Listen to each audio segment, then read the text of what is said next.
श्रीगणेशाय नमः। या कुन्देन्दुतुषारहारधवला या शुभ्रवस्त्रावृता या वीणावरदण्डमण्डितकरा या श्वेतपद्मासना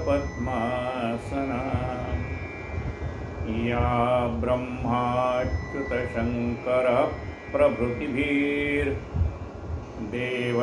सदा वन्दिता सा मां पातु सरस्वती भगवती निश्चेषदाढ्यापहा।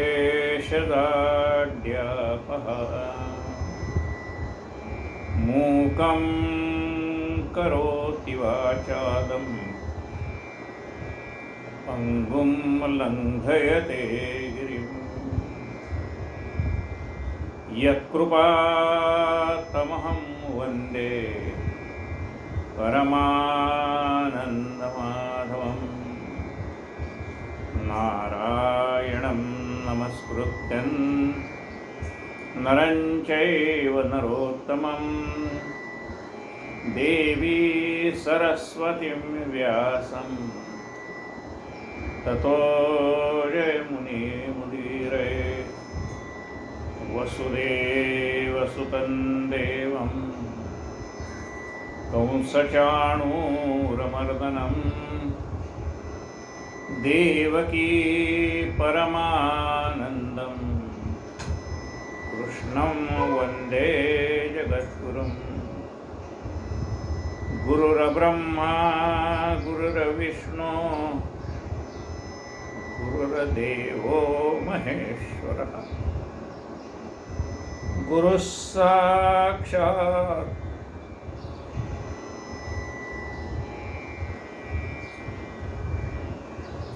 परब्रह्म तस्मै श्री गुरवे नमः। श्रोता वक्ता श्रीराम जय जय।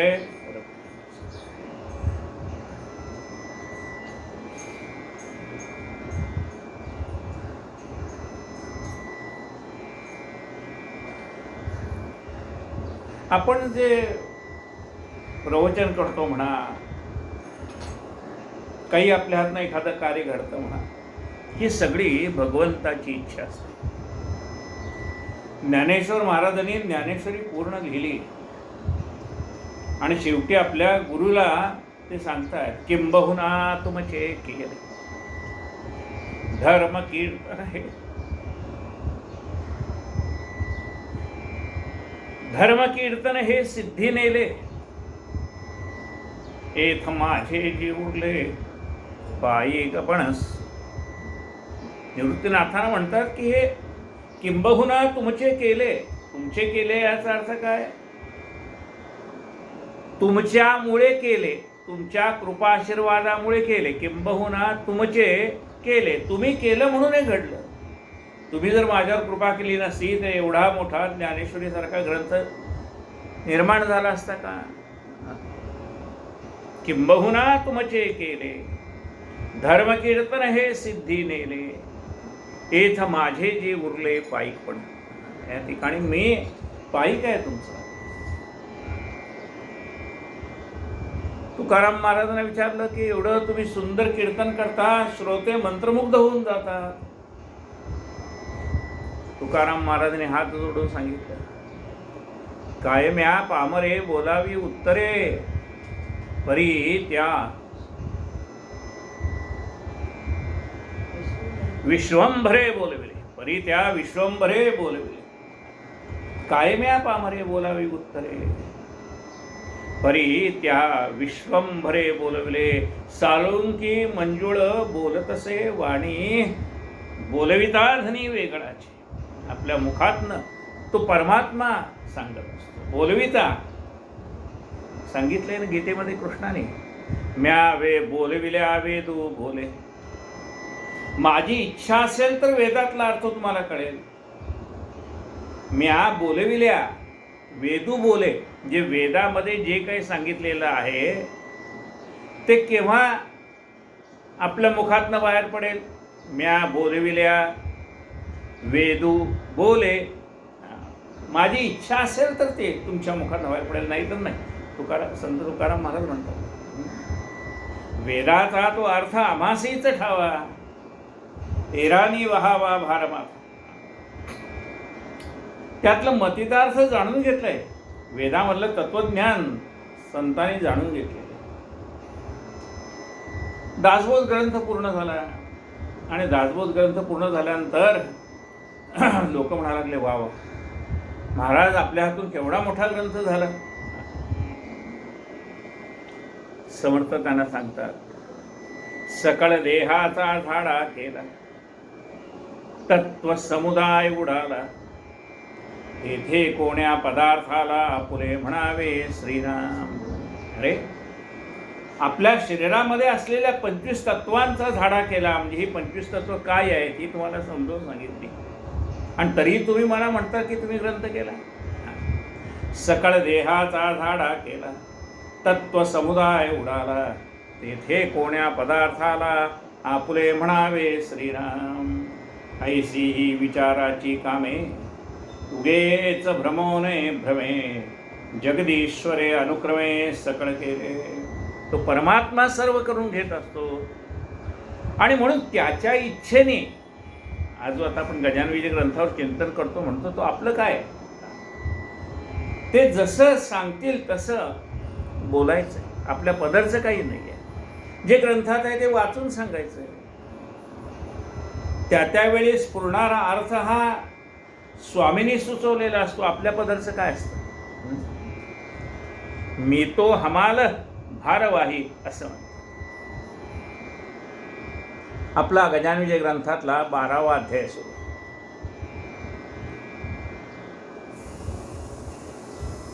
पितांबर शिष्याने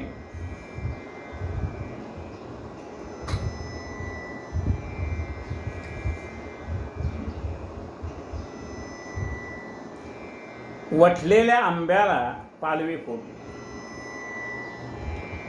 याच्या योगे करून कधीतरी गजानन येथील कोंडोली कारण वासरासाठी गायच. ते अवघ्यास मानवले, पितांबरासे मिरवीत नेले, ऐसे जेव्हा दिव्य झाले तेव्हा भाव दिला. इतकं जेव्हा झालं तेव्हा पितांबराविषयी त्यांच्या मनामध्ये भाव जागृत.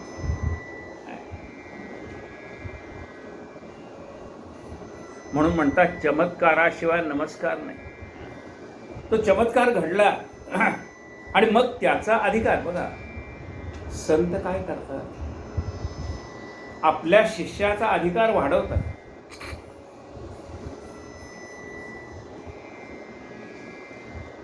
जैसा समर्थाने आपला शिष्य डोंगावी पाठवला, कल्याण नामे करून भला, कल्याण करण्या जगाचे. तैसेच केले गृहरे श्री गजानने साजरे, उदेले हे भाग्य खरे त्या कोंडोली गावाचे. कोंडोली गावाचं भाग्य उदयाला आलं.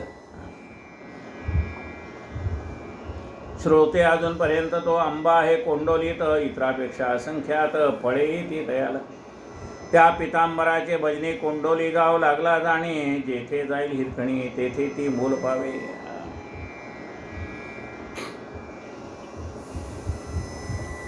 जिथे हिरकणी जाईल तिथे तिला मोल आहेच. मठ पितांबराचा कोंडोलीत झाला असाचा, आणि अंतहितयाचा ते ठाई झाला हो. मग ग्रामस्थांनी तिथे एक मठ बांधला आणि त्याच ठिकाणी या पितांबराचा अंतही झाला कोंडोलीला.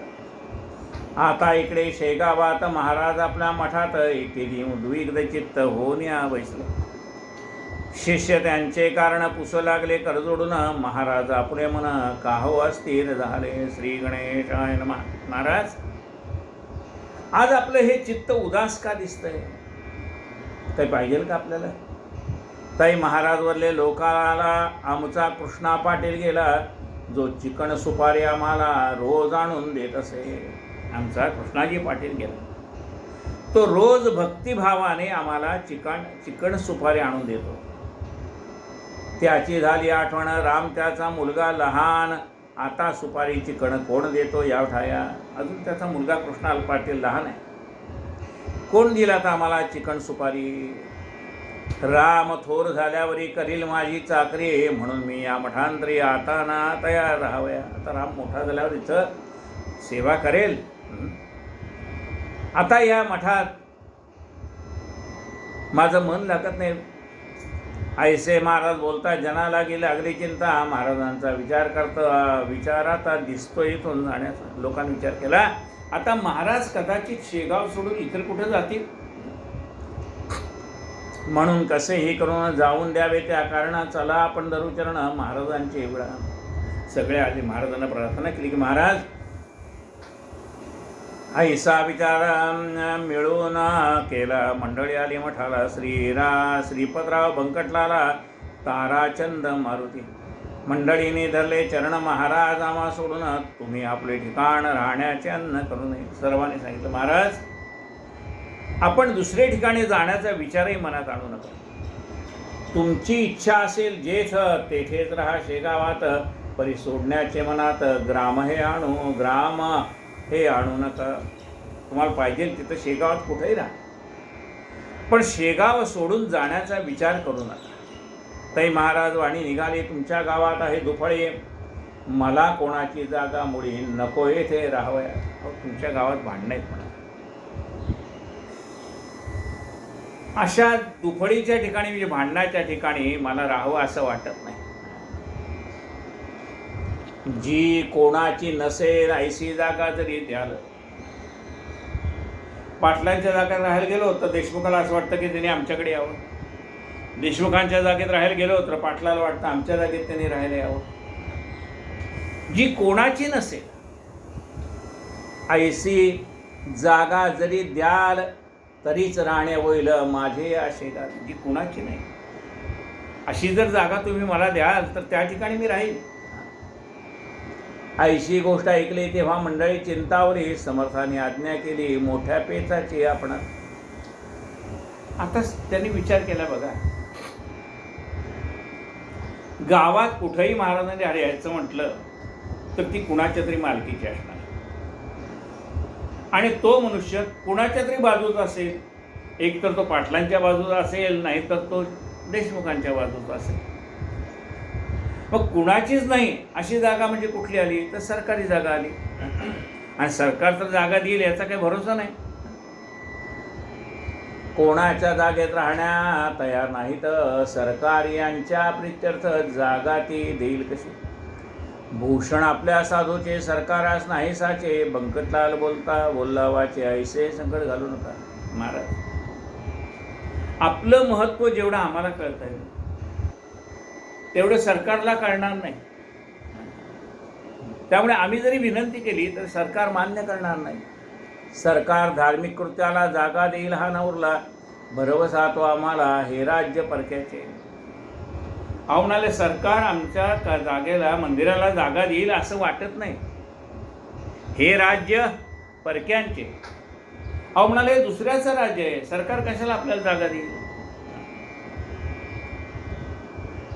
आता गंमत बघा, त्यावेळेला ब्रिटिशांची सत्ता, म्हणून ते काय म्हणाले हे राज्य परक्यांचे. आता स्वराज्य आलं तरी मंदिरासाठी विरोध करणारी माणसं इथं आहेतच. रामाच्याच जागेवर मंदिर बांधतात, पण तरी सुद्धा विरोध करणारी माणसं आहेत. दुसऱ्या जागेवर बांधतायत का? ज्या ठिकाणी राम मंदिर होतं त्याच ठिकाणी बांधतायत, पण त्यालाही विरोध. म्हणजे त्यावेळेला आपण एक समजू शकत होतो परक्यांचं राज्य होतं म्हणून. आता आपलंच राज्य असून सुद्धा विरोध. म्हणून आम्हापैकी कोणाची जागा घ्या मागून साची. आहे तयारी आमची ती तुम्हा द्यावयास. म्हणाले आमच्यापैकी कोणाची जागा पाहिजे तर मागून घ्या, आम्ही देऊत तुम्हाला. समर्थ केले भाषण काय हे तुमचे अज्ञान. जमिनीची मालकी पूर्ण आहे सच्चिदानंदाची. अहो जमिनीची मालकी तुम्ही जशी म्हणता ना सरकारची आहे ना सरकारची मालकी. आपल्या नावावरती 7/12चा उतार आहे, आपल्या नावावर घर आहे. पण इथून जर मोठा रस्ता काढायचा म्हटला तर तुमच्या नावावर 7/12चा उतारा असला, तुमच्या नावावर घर असलं तर सरकार ती जमीन ताब्यात घेऊ शकतं आणि तुम्हाला दुसरीकडे कुठतरी जागा देईल. म्हणजे मालकी जरी आत्ता आपल्याला दिसत असेल की 7/12च्या उतारावर माझं नाव आहे, 7/12च्या उतारावर माझं घर आहे, घरावर आहे माझं नाव, पण सरकार ते कधी ताब्यात घेईल त्याचा काय भरोसा आहे. तसं राजाला जरी वाटत असेल की हे माझं आहे, असे असंख्य राजे आले आणि गेले म्हणाले. किती आले राज्य, ते राजे आपल्याला हे राज्य मिळावं म्हणून एकमेकांचे खून केले म्हणा. आपण ते इतिहासात वाचतो ना, बापाचाच खून केला मुलाने, भावाचा खून केला आणि राज्य मिळवलं. अशा अनेक उदाहरणं आपण इतिहासात वाचतो. इतिहास आपल्या समोर आहे. असे एकमेकाचं राज्य मिळावं म्हणून कुटील कारस्थान करणारी माणसं सगळी वरती गेली. राज्य इथले इथेच राहील. तीही आता बरखास्त झाली. मग मालक कोण? सच्चिदानंद परमात्मा. अरे या विश्वावरती राज्य कोणाचे, सत्ता कोणाची? त्या भगवंताची. जमिनीची मालकी पूर्ण आहे सच्चिदानंदाच्या. अरे राजे येतील आणि जातील, राज्य सत्ता येतील आणि जातील, पण खरी मालकी कोणाची? त्या परमात्म्याची मालकी. कित्येक राजे भूमीवरती आजवरी झाले तरी जागा कशाची सरकारी? हिचा मालक पांडुरंग. कसली सरकारी जागा? त्या जागेचा खरा मालक पांडुरंग आहे, परमात्मा आहे. व्यवहारदृष्ट्या मालकपणे येते राजा लागून, त्याचे नाही भूषण तुम्ही प्रयत्न कराल. हां, व्यावहारिकदृष्ट्या पाहायला गेलं तर आपण असं म्हणू शकतो की याच्यावरची सरकारची सत्ता आहे, असं म्हणू शकतो. पण तुम्ही जा मागायला. तो सच्चिदानंद परमात्मा त्या सरकारला बुद्धी देईल की जागा द्या बाबा या देवस्थानाला म्हणून.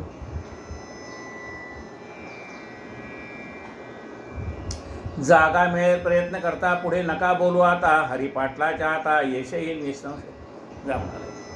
आता एवढे शिष्य होते महाराजांचे, पण नेमकं कुणाच्या हाताला यश येईल ते महाराजांनी सांगितलं. हरिपाटलाला पाठवा, हरिपाटलाच्या हाताला यश येईल. म्हणजे कुणाच्या हाताला यश द्यायचं आहे ते हे भगवंताने आधीच ठरवून ठेवलेलं असतं. हां, या माणसाच्या हाताला यश येईल, हरिपाटलाच्या हाताला यश येईल, तुम्ही हरिपाटला जा. हरिपाटलाकडे आली मंडळी ती अवघी बरी, त्याच्या सल्ल्याने मागितली जागा अर्ज करून. बुलढाण्याचा सर्वाधिकारी साहेब होता नामेकरी, त्याने 1 एकर जागा खरी अर्जावरून दिली असेल. पाहिलं, संस्था चांगलं काम करते. या चांगल्या कामाला म्हणजे काही वेळेला असे अधिकारी पण चांगले येऊन जातात आणि ते चांगले अधिकारी चांगला निर्णय घेतात. त्यांनी सांगितलं तुमचं काम चांगलं आहे, मला पटलं आहे. कारण काय, अधिकाऱ्यांनी निर्णय कशावर घ्यायचा असतो? आपल्या सत्सद विवेक बुद्धीला अनुसरून निर्णय घ्यायचा असतो, कायद्यात बसून निर्णय घ्यायचा असतो. मग त्यांनी दोन्ही केलं. आपल्या सत्सद बुद्धीला अनुसरून, म्हणजे महाराजांनी त्याला प्रेरणा दिली, सत्सद बुद्धीला अनुसरून त्यांनी जागाही दिली. म्हणजे तुम्ही 2 एकर जागेसाठी अर्ज केलाय, पण सध्या मी 1 एकर जागा देतोय. आता तुम्ही जागा दिल्यानंतर त्याचा प्रत्यक्ष उपयोग किती करताय ते बघून मग मी देईन. काही वेळेला बघा, लोकांना कारखाने बांधायला सरकार जागा देतो आणि 8-8, 10-10 वर्ष झाली तरी कारखाने बांधत नाही, पण जागा मात्र त्यांच्या ताब्यात. मग आता सरकार विचारायला लागले, बाबा तुम्हाला जागा देतो पण 1-2 वर्षात तिथे काहीतरी तुम्ही काम चालू करा, तर नाहीतर आम्ही जागा परत घेऊ. आता ते अनुभवाने शाणे झाले. म्हणून त्यांनी सांगितलं की बाबा जागा देतोय, तुम्ही थोडं काम करा, मला योग्य वाटलं तुम्ही आणखीन तुम्हाला जागा देईन. तुम्ही 1 वर्षात जागा केल्या व्यवस्थित, तुमचा मी पूर्वी नेहेत जागा आणि देऊन या. तो ठराव सरकारचा आहे दप्तरी नमुसाचा, समर्थांच्या वाणीचा प्रभाव खचित लोकोत्तर. मग हरिपाटील बंकटलाला निघते झाले वर्गणीला, द्रव्यनिधी क्षणात जमला आणि काम सुरू झाले सुरू. हरिपाटलाने बंकटलालाने वर्गणी मागायला निघाले आणि ते वजनदार माणसं असल्यामुळे पटापट वर्गणी पण जमली. यापुढील वृत्त अवघे वृत्त येईल पुढल्या अध्यायात. सत्पुरुषाचा पूर्ण हेत देवर आहे तत्पर सदा. सत्पुरुषांच्या मुखातनं निघालेली जी वाणी आहे ती खरी करतो कोण? परमात्मा. बघा, ज्ञानेश्वर माऊलींनी फार सुंदर वर्णन केलं.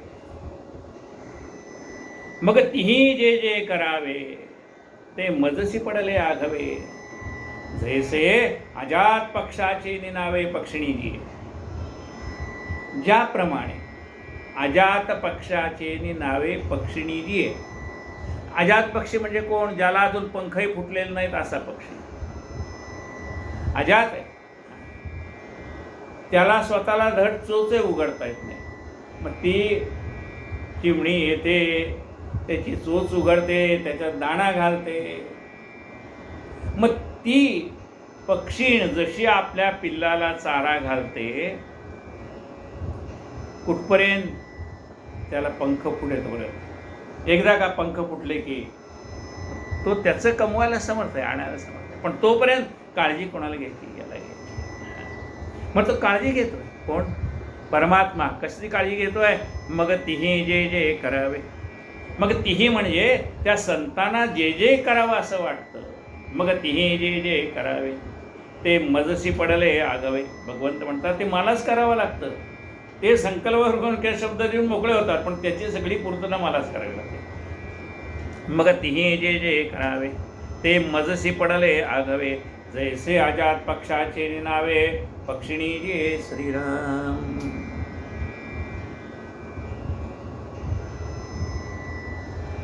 सत्पुरुषाचा पुरविण्या हेत देव राहे तत्पर सदा. विठू पाटील डोंगरगावचा, लक्ष्मण पाटील वाडेगावचा, जगू आबा शेगावचा हे पुढारी वर्गणीचे. डोंगरगावचा विठू पाटील, वाडेगावचा लक्ष्मण पाटील, शेगावचा जगो आबा हे पुढारी होते वर्गणी गोळा करणारे. श्री दासगुण विरिचिता श्री गजानन विजय नामे ग्रंथ ऐका श्रोते सावचित्त निज कल्याण व्हावया. आता काय सांगितले? हा गजानन विजय ग्रंथ आहे. दासगुण महाराज काय म्हणतात की ऐका श्रोते सावचित्त. सावचित्त म्हणजे एकाग्र मनाने कथा ऐका. नाही तर काय होतं? कीर्तन चालू असतं, लोक कीर्तनाला जमलेले असतात. मग कीर्तनकार एखादा विनोद करतो आणि लोक हसायला लागतात त्या विनोदावरती. कारण तो विनोद कसा असतो की पटकीने हसू येतं. हसू आणावं लागत नाही, आपोआप. पण ज्याचं लक्ष नसतं ना तो शेजारच्याला विचारतो का कशाला हसले. हां, आणि मग तुझं लक्ष नव्हतं, त्याला काय करावं? म्हणून त्याने सांगितलंय ऐका श्रोते सावचित्त. बघा समर्थाने दासबोधात लिहिलं त्या काळात 1600 साली काय लिहिलंय ग्रंथामध्ये? श्रवणाड विक्षेपेती नाना जिनसी सांगो किती. किती तर अडथळे येतो श्रवणाच्या. श्रवणाड विक्षेपेती नाना रीती सांगो किती. चोरटे लोक चोरून नेते पादरक्षा. आव म्हणाले कथेला लोक तल्लीन झालेले पाहून चोरटे लोक त्यांची पादत्राणं पळून नेतात, चपल्या पळून नेतात.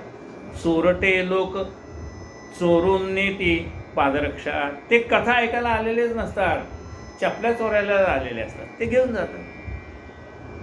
आणि मग कथेला बसणाऱ्या माणसाचं निम्म लक्ष कशात असतं? चपले.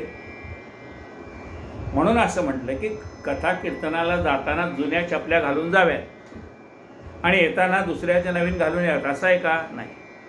ते जुन्या घालून जाव्यात एवढ्यासाठी की आपलं लक्ष मग त्या चपलेत लागत नाही. आपलं लक्ष भगवंताकडे लागतं. आता चपलेत लागत नाही म्हणजे काय? ते एक सांगतो. एक अत्यंत ज्ञानी मनुष्य होता. त्याच्या घरातले सगळेच बुद्धिवान माणसं. त्याचा मुलगा आहे बुद्धिवान, सून आहे बुद्धिवान, नातवंड आहे बुद्धिवान. बुद्धिवानाचंच घर होतं आणि सदाचार संपन्न मनुष्य होता. भिक्षुकी करायला जायचा, गावामध्ये त्याच्याबद्दलचा आदर होता. आणि ते सोवळं नेसून देवाची पूजा करत होते. सोवळं नेसून देवाची पूजा करत असतानाच त्यांचे एक यजमान आले. ज्याच्या घरी पूजा होती तो काहीतरी विचारायला आला, यादी घ्यायला आला म्हणा, तारीख रिकामे का म्हणा, काहीतरी विचारायला आला. तो घरं मोठी मोठी होती. तेव्हा तो मनुष्य आलेला यांच्या कानात गेला. त्यांनी सुनेला सांगितलं, घरात नाही म्हणून सांग. म्हणजे काय की आता तो आला, आता मला ही पूजा सोडून त्याच्याकडेच बघावं लागेल, त्यापेक्षा त्याला सांग बाहेर गेल्याला आल्या थोड्या वेळ नाही. आणि ती सून ज्ञानी होती ती पण.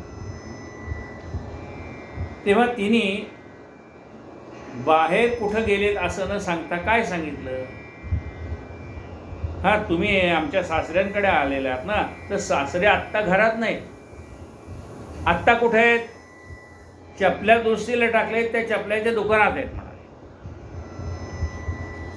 चपल्याच्या दुकानात आहे. आता हे सगळं सासऱ्याने पूजा करताना ऐकलं. त्याला संताप झाला, याला काय सुनेला अक्कल आहे का नाही, नुसतं सांगायचं कुठं गेले तिथे, कशाला सांगायचं चपल्याच्या दुकानात गेले. राग आला, पूजा विजय झाली, बाहेर आला आणि सुनेला विचारतो, का ग तू काय सांगितलं चपल्याच्या दुकानात गेले म्हणून. सुनबाई पाया पडली, महाराज मला क्षमा करा, सासरे बुवा, मामांजी मला क्षमा करा, पण तुम्ही देवाला स्मरून सांगा की ज्या वेळेला तो मनुष्य तुम्हाला विचारायला आला त्यावेळेला तुमचं मन पूजेमध्ये नव्हतं, तर ते चपल्याच्या दुकानात दुरुस्तीला टाकलेल्या चपलामध्ये होतं का नाही, अरे माझी पूजा होईल म्हणून याची चप्पल शिवून होईल का नाही, असा विचार चालला होता का नाही, एवढं मला सांगा म्हणाले. त्याने आपल्या सुनेचा अधिकार जाणला, म्हणजे खरं आहे सुंदर, मी पूजा करत असताना माझ्या मनात हा विचार आला की मी चप्पल दुरुस्तीला टाकली, ती झाली असेल का नाही.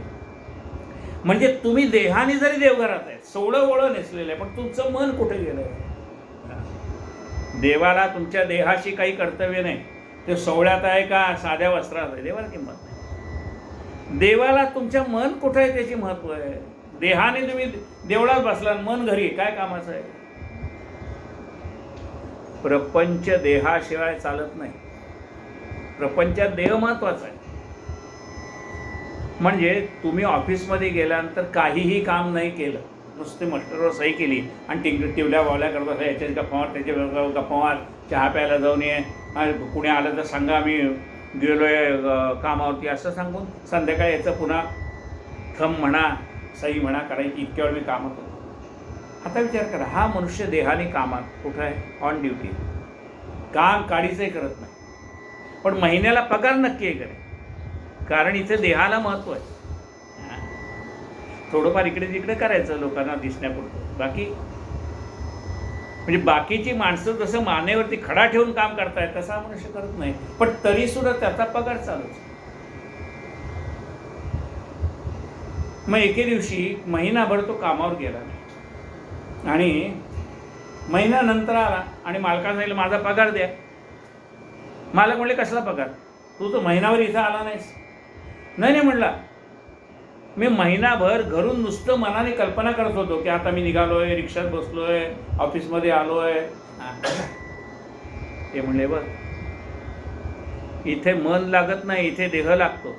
प्रपंचामध्ये देह हजर आहे की नाही बघितलं जातं, मन तुमचं इथं आहे की नाही ते बघितलं जात नाही. म्हणजे प्रपंचामध्ये देहाला महत्त्व आहे, परमार्थामध्ये मनाला महत्त्व आहे. तुमचं मन कुठं आहे.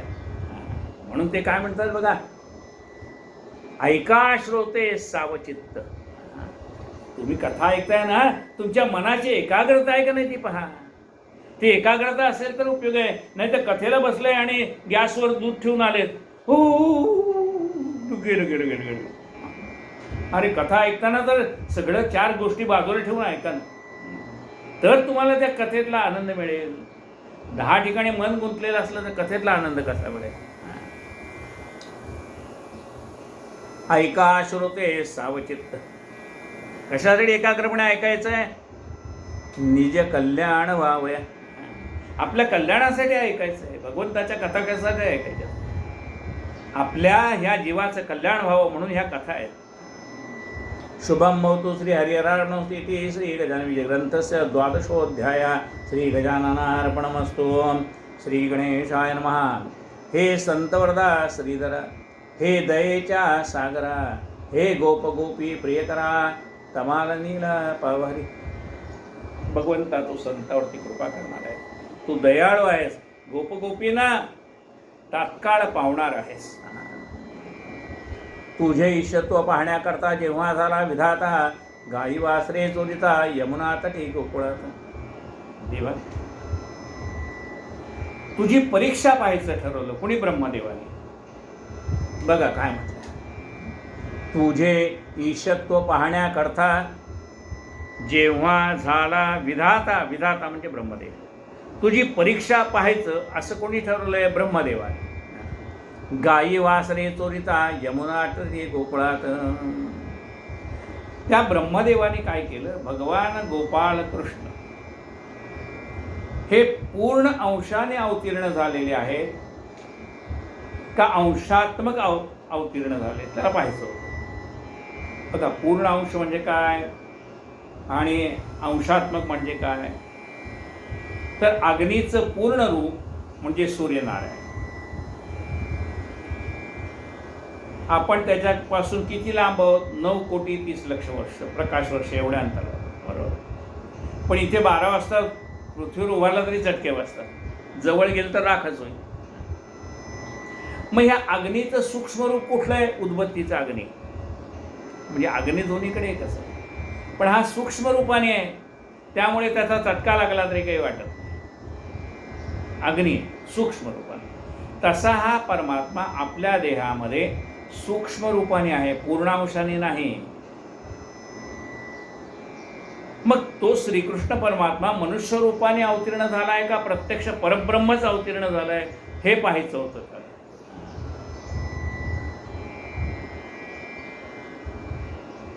परब्रह्म निष्काम तो हा गवळिया घरी. परब्रह्म निष्काम तो हा गवळिया घरी. लोक असं म्हणतात की हा परब्रह्म परमात्मा प्रत्यक्ष गोकुळात अवतीर्ण झालाय. पाहूयात म्हणा त्या ब्रह्मदेवाने काय केलं. तेव्हा तो निजलेले करून गाई वासरे होऊन ब्रह्मदेवा कारण आपले शब्दात दाविले.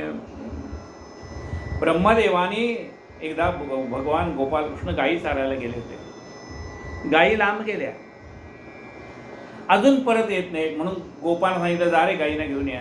गोपही तिकडे गेले. त्यामुळे आता कृष्ण एकटाच झाडाखाली बसलेला, गायीची वाट पाहतोय, गोपांची वाट पाहतोय. तर ब्रह्मदेवाने गायी आणि वासरं सत्य लोकाला नेऊन ठेवली. आणि संध्याकाळ झाली. भगवंत विचार करतात, अरे आता घरी जायची वेळ झाली, अजून गायी वासरं आलेली नाही, का आली नाही? त्याच्या लक्षात आलं की ही सगळी ब्रह्मदेवाची करणी. मग भगवंताने काय केलं? असंख्य रूप धारण. गायी तोच, वासरं तोच, त्या गोपांच्या अंगावरचे ड्रेसही तोच, हातातल्या त्या भगवंत त्यांच्या हातामध्ये असणारे जे काय आहेत, त्यांनी कोणी झाडाची फांदी काढून घेतली, कोणी काही काढून घेतले, ते कोणाच्या हातात काठी आहे, ते सगळे त्याचे. म्हणजे पायातल्या पादत्राणापासून डोक्याला बांधलेल्या मोरपंखापर्यंत परमात्माच. 1 वर्ष निघून गेले. गोकुळातल्या लोकांना कळलं नाही, गायी बदलल्यात, वासरं बदलली. पुन्हा 1 वर्षानंतर म्हणजे ब्रह्मदेवाने खाली पाहिलं तर गायी तसेच, वासरू तसेच, सत्यलोकात पण आहे, खाली पण आहे. आता किती वेळ खरा म्हणजे झाला होता? पृथ्वीवरचं 1 वर्ष झालं होतं, पण खरा वेळ किती लागला होता ब्रह्मदेवाला? निमिष. म्हणजे डोळ्याची पापणी बंद करून पुन्हा उघडणे याला निमिष म्हणतात. डोळा बंद करायचा, उघडायचा, याला निमिष. आता ब्रह्मदेवाला खरा निमिषच लागला. निमिष म्हणजे काय? ब्रह्मदेवाने पाहिलं आपल्या इथं गायी वासरातून खाली पण आहे, पुन्हा अशी डोळे मिटून पाहतो, अरे खरंच की आपल्याकडे. म्हणजे किती वेळ लागला ते पाहायला त्याला? 1 सेकंद, 1 निमिष. पण तेवढ्यात पृथ्वीवरचं वर्ष होऊन गेलं होतं ना. मुंगीला 1 तांब्यावर पाणी टाकलं तर महापूर आला असं वाटतं. तसं ते दोन्हीकडचे आयुष्य मर्यादा मोकळे वेगळे आहे. पृथ्वीवरचं 1 वर्ष होऊन गेलं होतं तोपर्यंत. ब्रह्मदेव खाली आला आणि त्यांनी नमस्कार केला भगवान गोपाळकृष्णाला. म्हणले, महाराज मला क्षमा करा. खरं म्हणजे मी ब्रह्मदेव, सृष्टी निर्माण करण्याचं काम माझं आहे, पण मला अजून एकासारखा दुसरा मनुष्य निर्माण करता आलं नाही. आपण म्हणतो असं कसं एकासारखी 1 माणसं दिसतात ना. अहो, एकासारखी 1 माणसं दिसतील, पण आपल्या हातावरचे फिंगरप्रिंट्स या पृथ्वीच्या पाठीवर दुसऱ्या कुणाच्याही हातावर नाही. म्हणून तर अंगठा घेतात ना, थम्स कशाला घेतात? तुम्ही कितीही शिकलेला असलात तरी तहसीलदारच्या ऑफिसमध्ये गेलात आपली प्रॉपर्टी रजिस्टर करायला किंवा काही खरेदी विक्री करायला, तर तुमचा अंगठा घेतला जातो. कशासाठी? की या फिंगरप्रिंट्स या पृथ्वीच्या पाठीवर दुसऱ्या कुणाच्या हातावर नाही आहेत. म्हणून तर आधार कार्ड आहे ना. तो म्हणतो एकासारखा दुसरा मनुष्य मला निर्माण करता आला नाही, तुम्ही तर एवढे असंख्य जीव निर्माण केले. भगवंत म्हणतात पहा तुला काय दिसतंय. भगवंताने त्याच्या हृदयामध्ये दिव्य ज्ञान प्रगट केलं. जसं श्रीकृष्ण अर्जुनाने म्हटलं देवा मला तुझं विश्वरूप दाखवा. विश्वरूप दाखवा म्हणलं, भगवंत झाले मोठे सगळे विश्वरूप दाखवले. हा म्हणतो मला दिसतच नाही. हा भगवंताने विचार केला खरंच हा माझा लाडका भक्त आहे म्हणून त्यांनी दाखवा म्हटलं, मी दाखवलं, पण ह्याला दिसत नाही का? त्याला ती पाहण्याची दृष्टी नाही. आणि म्हणून भगवंताने अर्जुनाला ती दृष्टी दिली आणि सांगितलं पहा आता माझ्याकडे. तसं भगवंताने ब्रह्मदेवाला दृष्टी दिली आणि म्हणले पहा आता तुला काय दिसतंय? शंख चक्र गदा पद्म. सगळीकडे ती भगवंताचीच रूपे दिसतंय. अनंत रूपे अनंत वेशे देखेला मी त्यासी. ब्रह्मदेवाने हात जोडले, शरण आला भगवंत. ब्रह्मदेवाला कळलं नाही हा कृष्ण अंशात्मय काय पूर्ण रूपाने अवतरला. इंद्राला कळलं नाही की हा कृष्ण मनुष्य रूपाने आहे का परब्रह्म स्वरूपाने. त्यांनी मुसळधार पुष्टीपर्यंत पडली. भगवंतानी गोवर्धन पर्वत एका करंगडीवर धरला, त्याचा गर्व हरण करला. मग तुम्हाला जर ब्रह्मदेव ओळखू शकत नाही, देव ओळखू शकत नाही. आपण सत्याच्या कथेत ऐकतो ना, तो साधू आणि म्हणतो की देवा तुम्हाला ब्रह्मदेव ओळखू शकत नाही, तुम्हाला इंद्र ओळखू शकत नाही, आमच्यासारखा मनुष्य कसा ओळखेल? दारात आलेला अतिथी देव आहे का चोर आहे? आम्ही कसं ओळखायचं? ते म्हणले अरे नाही ओळखता आलं तरी हरकत नाही, कमीत कमी हात जोडून पुढे जा एवढं तर म्हणता येतं. काही माणसं कसं म्हणतात बघा ह्यांना बाकीची घरं दिसतच नाहीत, आमच्याच घरी येतील नेमकं. अरे बाबा पाहिजे तर वाढ, नसलं वाढायचं तर वाढू नकोस. तुला जी वाणी दिली ना ती लोकांच्या अंगावर ओरडण्यासाठी दिली काय? लोकांची मनं दुखवण्यासाठी दिली आहे? ऐसी बाणी बोलिये मन का आपा खोल. अरे असं बोलावं की लोकांचे मनं प्रसन्न झाली पाहिजेत. लोकांची हृदय विदीर्ण होतील असं बोलू नये, तर प्रसन्न होतील असं बोलावं. कसं बोलावं? ऐसे बोलू बोल जिणे बोले विठ्ठल डोले. ऐसे बोलू बोल. कसं बोलावं? भगवंत सुद्धा तल्लीन झाला पाहिजे, डुलला पाहिजे. तुझे ईशत्व पाहण्याकरता जेव्हा झाला विधाता, गाई वासरे चोरिता यमुना तटी गोकुळात. तेव्हा तो निज लीलेकडून गाई वासरे होऊन ब्रह्मदेवा कारण आपले ईशत्व दावले. दुष्ट ईशा कालियाला यमुने माझे तोडून भला, रमणक द्वीपा धाडीला गोपनिर्भय करण्यास. त्या यमुनेच्या डोहामध्ये कालिया नावाचा सर्प, त्याच्या नुसत्या धुतकाराने सगळी झाडं जळून जायची. तिथे गायी, ते भगवंत सांगत होता जाऊ नका जाऊ नका, ऐकलं नाही. त्या कालिया डोहामध्ये गेले, गायीने पाणी प्राशन केलं, गोपाने पाणी प्राशन केलं. तिथेच ते मृत्युमुखी पडले, कारण ते विषमय झालं होतं पाणी. कालियाचा डोहा, कालिया सर्पाचा डोहा. त्याने मारलेल्या फुटकारामुळे आजूबाजूची सगळी झाडं जळून गेली होती, एकच झाड शिल्लक होतं. का?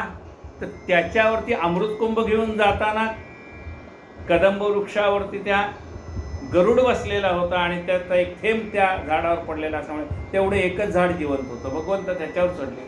सगळे शिल्लक राहिलेले जे गोप होते ते प्रार्थना करत होते की देवा अरे हे आमचे सवंगडी गेले. भगवंत वर आला, तो धुतकार मारत होता कालिया. भगवंताने उडी मारली, त्या कालियाचा गर्वहरण केला आणि त्याच्या मस्तकावरती पाय देऊन नाचले. त्याच्या पत्न्या सगळ्या आल्या, चुडीदान मागितलं. भगवंताने त्याला सांगितलं जातो आता दुसरीकडे जा. इथं नाही म्हणला, मी गरुडाला घाबरून इथं राहतोय. जा म्हणले, आता गरुड सुद्धा काही करणार नाही का? माझी पदचिन्ह तुझ्या मस्तकावर उमटलेली आहे, कुठेही जा, उलट गरुड तुझ्या पाया पडेल म्हणाले. दुष्टाईशा काली आला, यमुने माझे तुडुंबला, रमण कद्विपा धाडेला, गोप निर्भय करण्यास, तेवी माझ्या दुर्दैवा तुडून या वासुदेवा, दास गणू हा करावा निर्भय सर्व बाजूने. मी अजाण भक्त तुझा हरी, परी देवा कृपा करी, मी आहे अनधिकारी योग्य न त्या कृपेस, ऐसे जरी आहे सत्य परी नको पावसांत, माझी चिंता वार त्वरित आपल्या कृपा कटाक्ष. मी अजाण भक्त, मला चारी बाजूंनी माझे जे दुर्दैव आहे ते तुडून टाक, आणि चारी बाजूनी मला निर्भय कर. निर्भय सर्व बाजूनी, मला सर्व बाजूनी निर्भय कर, कुठूनही माझ्यावर संकट नको. भगवंत मग भक्ताच्या मागेही उभा राहतो आणि पुढे उभा राहतो. मागे पुढे उभा राहे सांभाळीत, आर्या आघात निवारित. भगवंत आपल्या मागेही उभा राहतो, पुढे उभा राहतो, आपल्यावर येणारी सगळी संकट दूर करतो.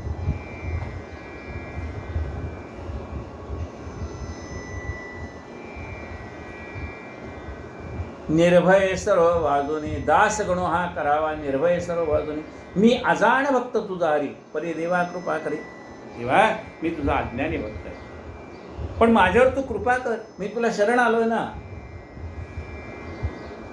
मी आहे अनधिकारी योग्य न तुझ्या कृपेस.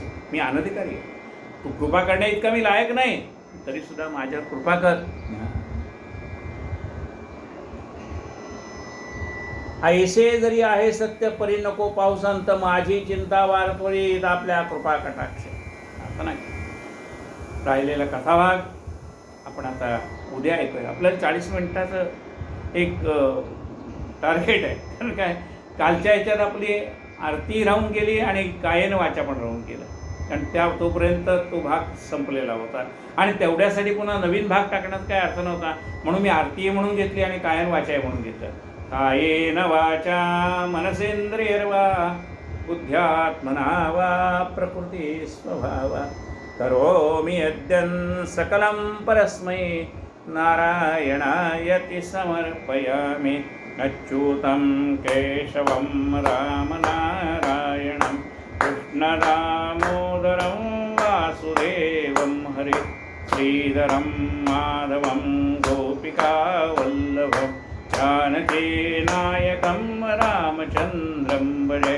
हरे राम राम राम हरे हरे, हरे कृष्ण कृष्ण कृष्ण हरे हरे, हरे राम राम राम हरे हरे, हरे कृष्ण कृष्ण कृष्ण हरे हरे. सद्गुरु गजानन महाराज की जय. आरती पंढरीश प्रभूची, कमलजापती विठ्ठलाची, ठेवी रे चरण विटेवरती, सावळी घनश्याम मूर्ती. गळ्यामध्ये पुष्पहार रुळती, फुले त्यावरी वैजयंती. लाजला पंचबाण जासी, लाजला पंचबाण जासी. असे ते वदन कमल समनयन हरपले, भान पाहताची उभी ही मायनाथांची. आरती पंढरीश प्रभूची, कमलजापती विठ्ठलाची. कटीला पीतांबर कशिला, कस्तुरी तिलक भव्य भाला. मितीना बिरगुलाला, दर्शना संत संग आला. झल्लरी टाळ वाजताना, झल्लरी टाळ वाजताना. नाचती भक्त प्रेम अत्यंत गुंतले, चित्त हरी पाये गुंतले. चित्त हरी पाये गणूला, पाव विठाबाई. आरती पंढरीश प्रभूची, कमलजापती विठ्ठलाची. दुसरं असं आहे की आपल्याला आहे 4 महिने कथा सांगायची, काहीतरी कसं आहे आपल्याला शांतपणे सांगूया, शांतपणे ऐकूयात. महाराज जसं सुचवतील तसं आपण मी बोलतो तुम्ही ऐका. जसं सुचवतील तसं चाललंय माझ्या पत्राचं काय. सद्गुरू गजानन महाराज की जय.